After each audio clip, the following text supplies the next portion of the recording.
지금 여러분 화면에 BITU가 떠 있을 겁니다. 마우스는 이미 매수 버튼 위에 올라가 있고요.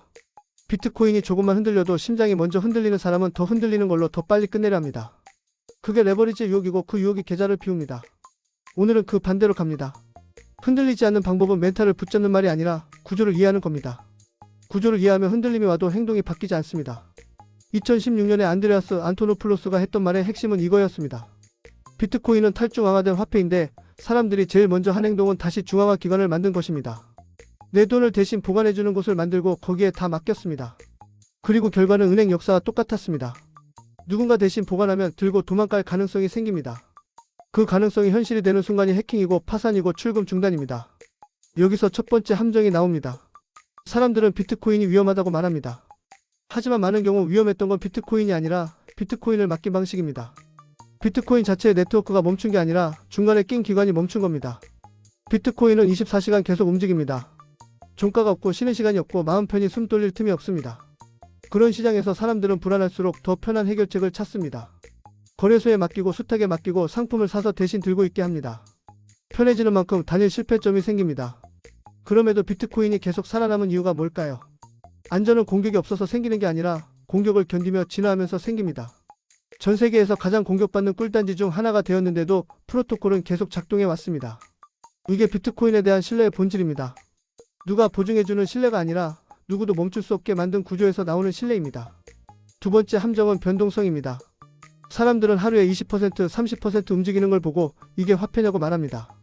그런데 변동성은 절대값이 아니라 상대값입니다. 어떤 나라에서는 자기 통화가 더 흔들립니다. 그 관점에선 비트코인이 오히려 덜 나쁜 선택이 됩니다. 그리고 장기 흐름에서 보면 거래가 늘고 참여가 늘고 시장이 커지면 변동성은 구조적으로 줄어들 수밖에 없습니다. 상어들만 뛰놀던 얕은 바다가 점점 더 깊어지는 그림입니다.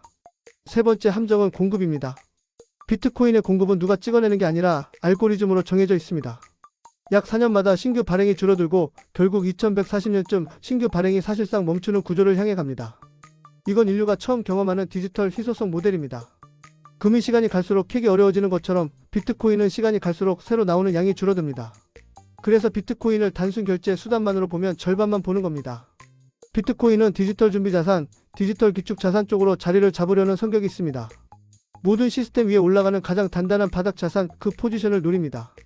여기까지 이해하면 이제 BITU가 딱 보입니다. 여러분이 BITU를 보는 이유는 간단합니다. 비트코인을 믿는데 더 빠르게, 더 크게, 더 직접적으로 수익률에 연결하고 싶습니다. 그리고 계좌 안에서 버튼 하나로 끝내고 싶습니다. 하지만 여기서부터가 진짜 중요합니다. BITU는 비트코인을 직접 들고 있는 방식이 아닐 수 있습니다. 그러면 여러분이 들고 있는 건 무엇일까요? 결국 지수, 파생, 구조, 운영 방식, 비용, 그리고 가장 중요한 일간 목표라는 설계입니다. 일간 목표라는 말은 하루 단위로 2배를 추구한다는 뜻이지 길게 들고 있으면 자연스럽게 2배가 된다는 뜻이 아닙니다. 시장에 등락이 섞이면 기대한 그림과 실제 결과가 크게 벌어질 수 있습니다. 이 차이를 이해하지 못하고 장기 투자처럼 들고 가는 순간 여러분은 비트코인 변동성보다 더 무서운 구조적 손실을 맞을 수 있습니다. 그러니까 전략은 이렇게 정리됩니다. 비트코인에 대한 신념과 BITU라는 도구는 분리해서 생각하셔야 합니다. 비트코인 신념은 장기 서사입니다. 돈의 인터넷, 검열 저항, 국경 없는 결제, 디지털 희소성, 기축 자산 가능성 같은 큰 이야기입니다.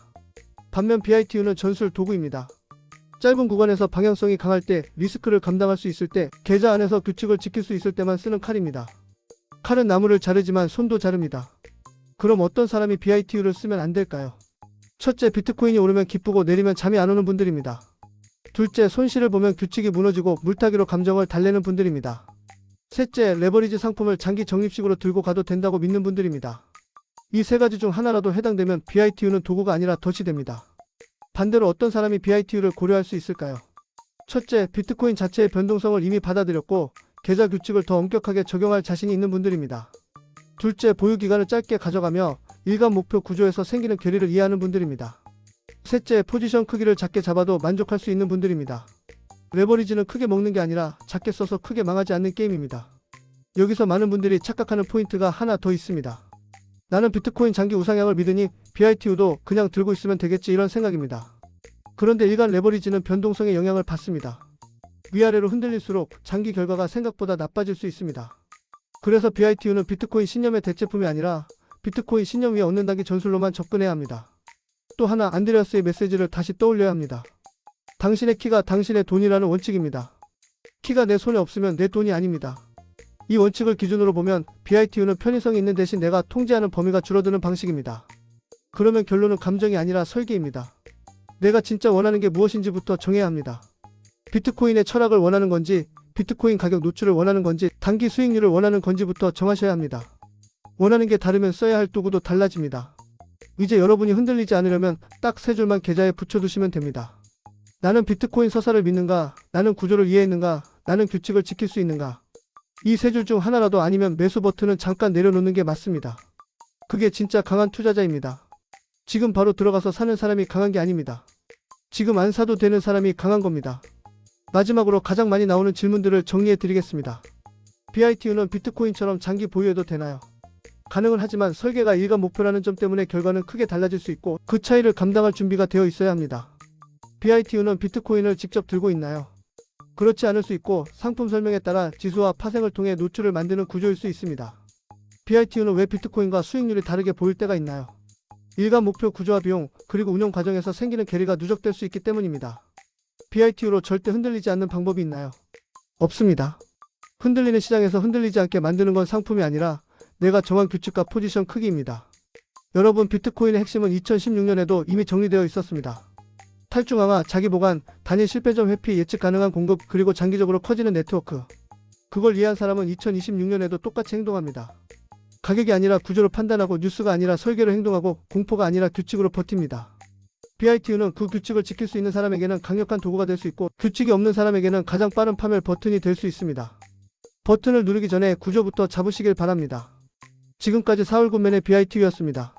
참고로 BITU는 일간 기준 2배 목표를 가진 상품이며 하루가 아닌 기간에서는 수익이 크게 달라질 수 있다는 점이 안내되어 있습니다. BITU는 비트코인에 직접 투자하지 않을 수 있으며 지수 노출을 통해 목표를 추구한다고 설명되어 있습니다. BITU의 총 보수는 자료에 따라 대략 0.95%에서 0.98% 수준으로 안내됩니다.